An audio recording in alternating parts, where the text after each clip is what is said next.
अस्सलाम वालेकुम व्यूअर्स, आप सबको एक दफ़ा फिर मेरे यूट्यूब चैनल में खुशामदीद। व्यूअर्स, हमने क्वेश्चन नंबर 1 स्टार्ट किया था, उसके कुछ पार्ट रह गए थे, तो लिहाजा उनको सॉल्व करने की तरफ चलते हैं। हमारे पास जो एल पार्ट है वो है 1331 डिवाइड बाई 8000 फ्रैक्शन फॉर्म में है। तो सबसे पहले हम 1331 को प्राइम फैक्टराइजेशन से सॉल्व करते हैं। ठीक है, तो ये आ गया 1331। अब चूँकि ये वाला क्वेश्चन मैं पिछले वाले क्वेश्चन में करवा चुकी हूँ, तो मैं डायरेक्ट करूँगी। ये जाएगा हमारे पास 11 में 11 121 time 1331 11 11 time and 11 1 time. Now 8000, तो ये जाएगा 2 के टेबल में, 2 4 टाइम 8 2 2 टाइम 4 2 1 टाइम 2, ठीक है, 2 5 टाइम 10, ये 2 2 time 4 a carry, 2 5 time 10 0 as it is, 2 1 time 2, और ये 2 2 टाइम 4 एंड 2 5 टाइम 10। देन अब ये 5 के टेबल में जाएगा, 5 25 टाइम 5 5 टाइम एंड 5 1 टाइम। ठीक है, अब चूंकि हमारे पास प्राइम फैक्टर्स आ चुके हैं, ये है 1331 और ये है 8000। ठीक है, इसका क्यूब रूट लेना है। प्राइम फैक्टर्स आ चुके हैं जो कि है 1331 के हमारे पास हैं वो 11 मल्टीप्लाई बाय 11 और 8000 के हमारे पास हैं 2 मल्टीप्लाई बाय 2, ये 6 टाइम 2 है। ठीक है, और 3 टाइम ये 5 है। इस पर आप अप्लाई करें क्यूब रूट। ठीक है, अब इसको इंडेक्स फॉर्म में लिखें तो 11 जो है 11 का क्यूब रूट। ठीक है, 11 को पहले इंडेक्स में लिखें और उस पर क्यूब रूट अप्लाई करें। इसी तरह 2 मल्टीप्लाई बाय 2 मल्टीप्लाई बाय 5, इनको मैंने इंडेक्स फॉर्म में लिखा और इन पर मैंने क्यूब रूट अप्लाई किया, तो ये जो है इससे कैंसिल हो जाएगा। तो यहाँ पर रह जाएगा 11 और नीचे रह जाएगा 2 multiply by 2 multiply by 5।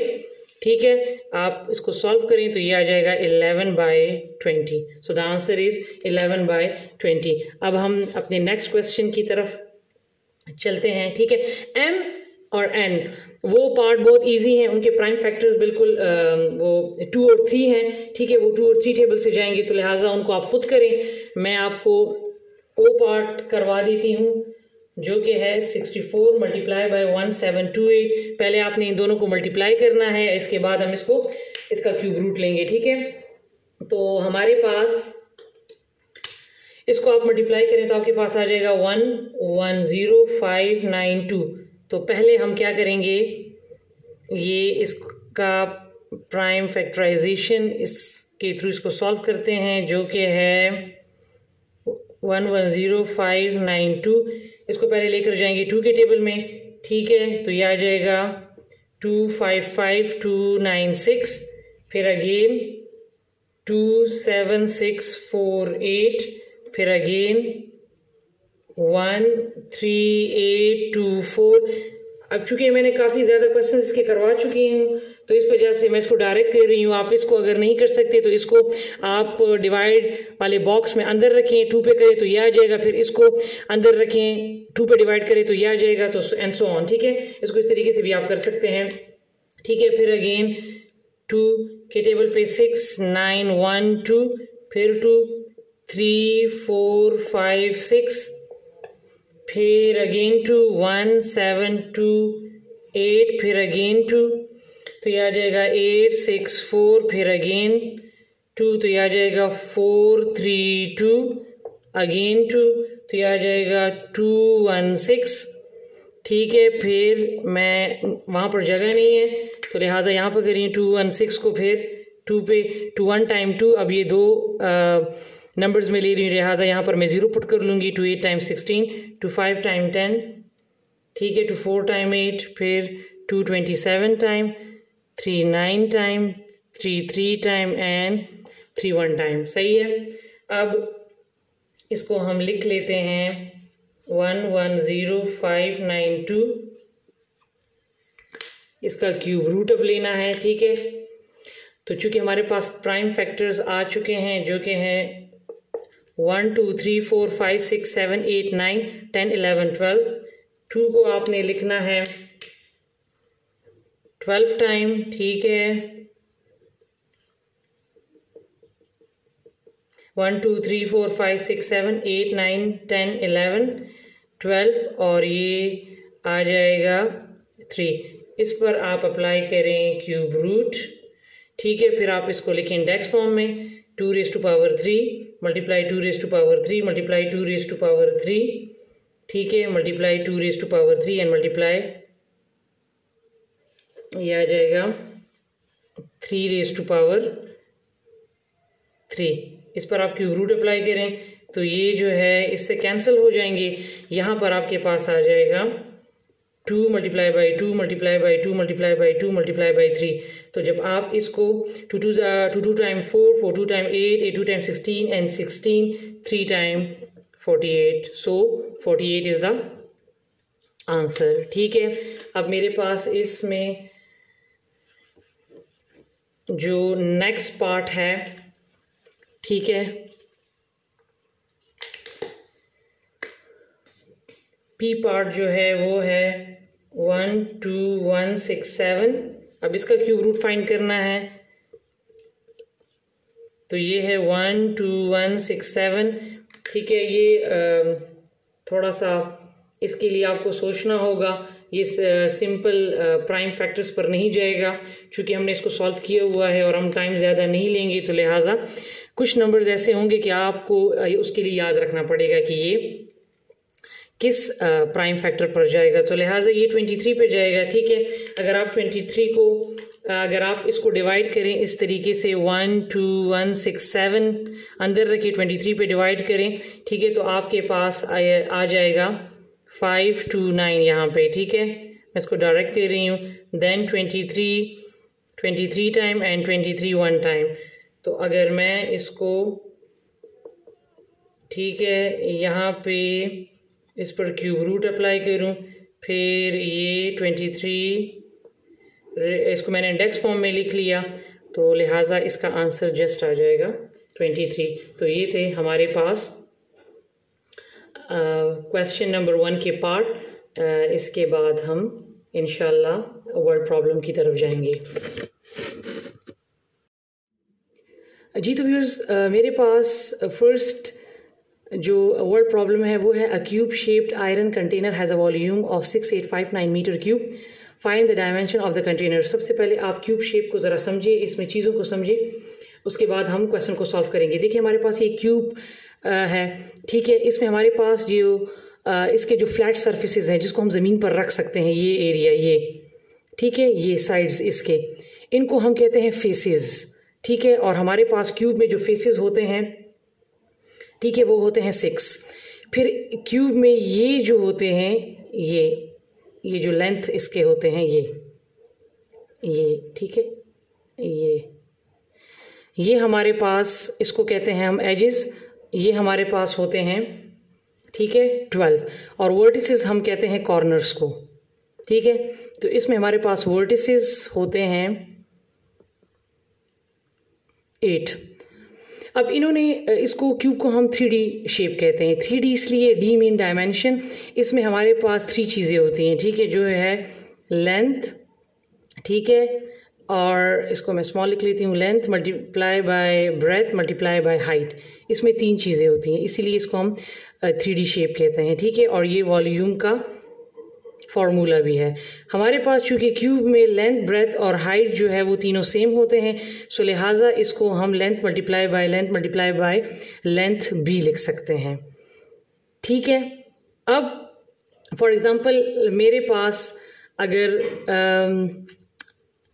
Length है, ठीक है, वो मेरे पास फॉर एग्ज़ाम्पल गिवन है 2, तो अगर मैं इसमें पुट करूँ 2 multiply by 2 multiply by 2, so the answer will B 8। तो वॉल्यूम हमारे पास आ जाएगा 8, ठीक है। अब इसका अगर हम उलट कर लें कि वॉल्यूम मेरे पास है 8 और मुझे फाइंड करना है लेंथ, ठीक है, मैंने उलट कर दिया, तो फिर हम क्या करेंगे, हमारे पास चूँकि हम लेंथ फाइंड कर रहे हैं, तो हमारे पास जो लेंथ ऑफ अ क्यूब का जो फार्मूला होगा वो होगा volume of a cube root. तो length is equal to volume मेरे पास आ गया 8 ठीक है। तो 8 का क्यूब रूट क्या होता है, मतलब कौन सा नंबर है जिसको 3 टाइम्स मल्टीप्लाई करें तो हमारे पास 8 आता है, सो दैट इज़ 2। तो देखें मैंने वही एल हमारे पास 2 आ गया, ठीक है। तो ये दोनों ऑपोजिट हो गई एक दूसरे के, ठीक है। तो अब हम अपने क्वेश्चन को सॉल्व करते हैं, ठीक है। हमारे पास अब चूँकि इस क्वेश्चन में इन्होंने डायमेंशन मीन लेंथ, इन्होंने हमें वॉल्यूम दिया है और हमें फाइंड करना है लेंथ।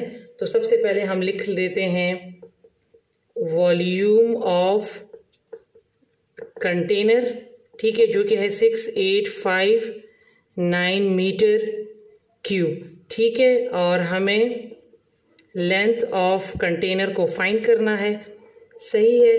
तो हमारे पास लेंथ ऑफ कंटेनर, ठीक है, या लेंथ ऑफ कोई भी क्यूब शेप जो है उसका फॉर्मूला है वॉल्यूम का क्यूब रूट, ठीक है। अब इसको एज इट इज़ लिखें। अब चूँकि हमें वॉल्यूम दिया है 6859, ठीक है, 6859। अब हम क्या करेंगे, जब ये क्यूब रूट में आ गया तो इसको हम पहले इसका प्राइम फैक्टराइजेशन लेंगे, ठीक है। तो अगर हम इसको हम प्राइम फैक्टराइजेशन से करें 6859 को, तो हमने ये क्वेश्चन पिछले वाले क्वेश्चंस में किया था, ये 19 पे जाता है। 19 361 टाइम 6859 19 टाइम एंड 19 1 टाइम। तो ये हमारे पास आ गया, ठीक है।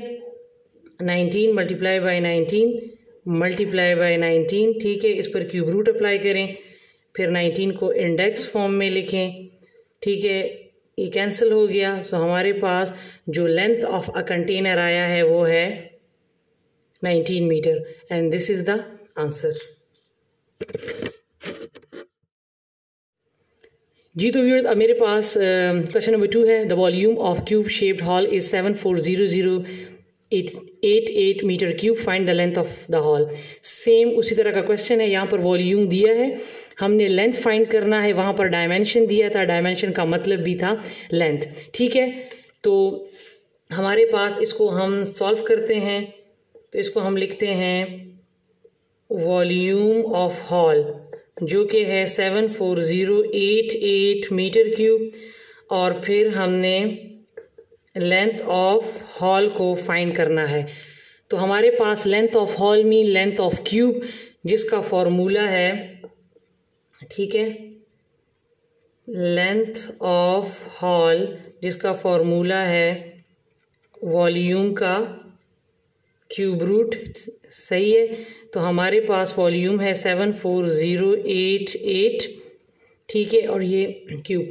अच्छा, हो सकता है बहुत सारे लोगों के माइंड में ये क्वेश्चन हो कि मैं मीटर क्यूब यहाँ पर क्यों नहीं लगाती। आप लगा सकते हैं। अगर आप यहाँ पर मीटर क्यूब लगाएंगे तो फिर आप क्या करेंगे कि 74088 का अलग क्यूब रूट लेंगे और इसका अलग क्यूब रूट लेंगे, ठीक है। अगर मैं इसी को ले लूँ तो फिर ये क्यूब इस रूट से कट जाएगा, तो फिर तो 74088 रह जाएगा, जिसका हम फिर क्यूब रूट फाइंड नहीं कर सकते। तो जब भी हमारे पास अगर आप यूनिट को लगाते हैं तो फिर आपने यूनिट का अलग क्यूब, इस पर अलग क्यूब रूट अप्लाई करना है और इस पर अलग, ठीक है। तो बस मैं इसको, मतलब अगर आप इसको ना भी लिखें तो कोई फ़र्क नहीं पड़ता, ठीक है। अब इसका क्या करेंगे, अब हमने जब ये वॉल्यूम आपने पुट कर लिया, क्यूब रूट में आ गया, तो इसका नेक्स्ट स्टेप होगा कि आपने इसका प्राइम फैक्टराइजेशन लेना है, ठीक है। तो हम इसको प्राइम फैक्टराइजेशन से करते हैं। 7408 को जो कि है ये 2 पे जाता है, ठीक है, 237044, फिर 2 पे 1818522, फिर 2 पे 99261, ठीक है। अब ये इसके आखिर में 1 आ गया, अब ये 2 पे नहीं जाएगा, 3 पर इसको लेकर जाते हैं जो कि है 3089, फिर अगेन 3 पे 1029, ठीक है। ये सॉरी यहाँ पर 7 है। अब अगेन 3 पे 3 टाइम 9, 3 टाइम 12 एंड 3 टाइम 9, ठीक है। अब सॉरी, अब ये 3 पर नहीं जाएगा, इसको हम 7 पर लेकर जाते हैं। 749 टाइम, ठीक है, 7 टाइम एंड 7 1 टाइम। सही है। इसके प्राइम फैक्टर्स जो हमारे पास आ गए इसको हम लिखते हैं 2 multiply by 2 multiply by 2, 3 multiply by 3 multiply by 3, 7 multiply by 7 multiply by 7, इस पर क्यूब रूट अप्लाई करें, ठीक है। अब ये 2 raise to power 3, 3 raise to power 3 and 7 raise to power 3, इस पर भी क्यूब रूट अप्लाई करें तो ये यहाँ से कैंसिल हो गए। अब यहाँ पर रह गया 2 मल्टीप्लाई बाई 3 मल्टीप्लाई बाई 7, तो इसको मल्टीप्लाई करें तो आपके पास आ जाएगा 42 मीटर। तो हमारे पास जो लेंथ ऑफ अ हॉल है, ठीक है, वो हमारे पास आ गया 42 मीटर। जी तो व्यूअर्स, अब मेरे पास इसमें जो लास्ट वर्ड प्रॉब्लम है वो है the volume of a cubic room is 9261 metre cube, find the area of the roof of this room. कहा इसमें अब एक क्यूबिक रूम है जिसका वॉल्यूम गिवन है, लेकिन अब इन्होंने यहाँ पे लेंथ का जिक्र नहीं किया। इन्होंने कहा है कि आप एरिया फाइंड करें रूम के रूफ का। तो हमारे पास जो क्यूबिक रूम जो होगा और उसका जो रूफ, उसका जो छत होगा वो स्क्वायर शेप में होगा, ठीक है, वो स्क्वायर शेप की बात कर रहे हैं। तो हमने इस रूम का जो रूफ है वो स्क्वायर शेप में है और इस स्क्वायर शेप का जो है रूफ का जो है हमने एरिया फाइंड करना है। तो इसमें बात हो रही है एरिया ऑफ स्क्वायर की, जो कि हमारे पास था लेंथ मल्टीप्लाई बाय लेंथ या साइड मल्टीप्लाई बाय साइड, ठीक है। तो हमारे पास जब तक हम लेंथ फाइंड नहीं करेंगे तब तक हम एरिया फाइंड नहीं कर सकते। तो सबसे पहले आपने क्या करना है, आपने जब वॉल्यूम की मदद से सबसे पहले आपने लेंथ फाइंड करना है और लेंथ के बाद आपने फिर उसको इस फॉर्मूले में पुट करना है। यहाँ पे रूफ का जिक्र है, रूफ जो है वो स्क्वायर शेप में होता है, ठीक है। तो जो स्क्वायर शेप में होगा तो हमने उसका मतलब एरिया ऑफ स्क्वायर जो है वो हमने फाइंड करना होगा। तो चलते हैं इसको सॉल्व करने की तरफ, जो कि हमारे पास है, ठीक है। वॉल्यूम ऑफ रूम जो है वो हमारे पास गिवन है, जो कि है 9261 मीटर क्यूब, ठीक है। हमने सबसे पहले क्या करना है, लेंथ फाइंड करना है, मीन्स लेंथ ऑफ रूम, ठीक है। Length of room mean length of cube, सही है, जिसका फॉर्मूला हमारे पास होता है वॉल्यूम का क्यूब रूट, ठीक है। अब चूंकि वॉल्यूम हमारे पास गिवन है इस वजह से हमने ये वाला फार्मूला लिखा है, ठीक है। वॉल्यूम है 9261। अब जबकि क्यूब रूट में आ गया तो इसको हम प्राइम फैक्टराइजेशन से पहले सॉल्व करेंगे। ये हमारे पास जो है ये 9261 जाएगा 3 के टेबल में, 3 टाइम 9। अब देखें 2 छोटा है 3 बड़ा है, लिहाजा हमने 2 को लेना है, तो यहाँ पे 0 लगा लेंगे। 3 8 टाइम 24 एंड 3 7 टाइम 21, फिर 3 1 टाइम 3, 3 2 टाइम 6 एंड 3 9 टाइम 27, फिर ये आ जाएगा 3 4 3, 3 4 3 याद रखें ये जाएगा 7 पे, ठीक है। 749 टाइम, 7 टाइम एंड 7 1 टाइम। तो ये हमारे पास इसके जो प्राइम फैक्टर्स हैं वो 3 3 3 और 7 7 7 आ गए हैं। इस पर क्यूब रूट अप्लाई कर लें, 3 raise to power 3 and 7 raise to power 3, ये इससे कैंसिल, तो ये मेरे पास आ गया 3 मल्टीप्लाई बाय 7, तो ये आ गया 21 मीटर। अब मैं क्या करूँगी कि मैंने इस 21 मीटर को अब चूंकि लेंथ आ चुका है, अब हम एरिया फाइंड कर सकते हैं। तो ये वो एरिया ऑफ स्क्वायर, क्योंकि रूफ है, रूफ स्क्वायर शेप में होता है, तो लिहाजा इन्होंने कहा है कि एरिया ऑफ रूफ फाइंड करना है, तो मीन एरिया ऑफ स्क्वायर, ठीक है। तो ये हम इसमें पुट कर लेंगे, जो कि हमारे पास है area is equal to length multiply by length, तो ये है 21 metre multiply by 21 metre, so the answer will be 441 metre square. तो ये थे हमारे पास वर्ल्ड प्रॉब्लम। अच्छा, इसके बाद जो लास्ट वाला क्वेश्चन है जिसमें इन्होंने कहा है कि आप क्यूब लें, लास्ट वाले क्वेश्चन में मीन उसमें क्यूब रूट का जिक्र भी नहीं है, उसमें ये भी आपने नहीं देखना कि कौन सा नंबर परफेक्ट स्क्वायर है कि नहीं, मीन सिंपल इज़ दैट कि आपने क्यूब लेना है, मतलब वो जो नंबर आपको दिया हुआ है उसका आपने क्या करना है, उसको आपने 3 टाइम्स मल्टीप्लाई करना है। तो मैं जस्ट उसको यहाँ पर सिंपल एक हमारे पास उसका जो फर्स्ट पार्ट है वो है 67, ठीक है, और आपने इसका क्यूब ले लेना है। क्यूब मीन इसको आपने 3 टाइम मल्टीप्लाई कर लेना है, ठीक है। तो आपके पास इस तरह का कुछ आ जाएगा 300763, सो ये आपका आंसर होगा। इसी तरह के जो बाकी क्वेश्चंस होंगे वो भी आप इसको इस तरह तरीके से कर लें। ठीक है व्यूअर्स, तो ये था आज का हमारा एक्सरसाइज 4.3 जो कि कंप्लीट हो चुका है।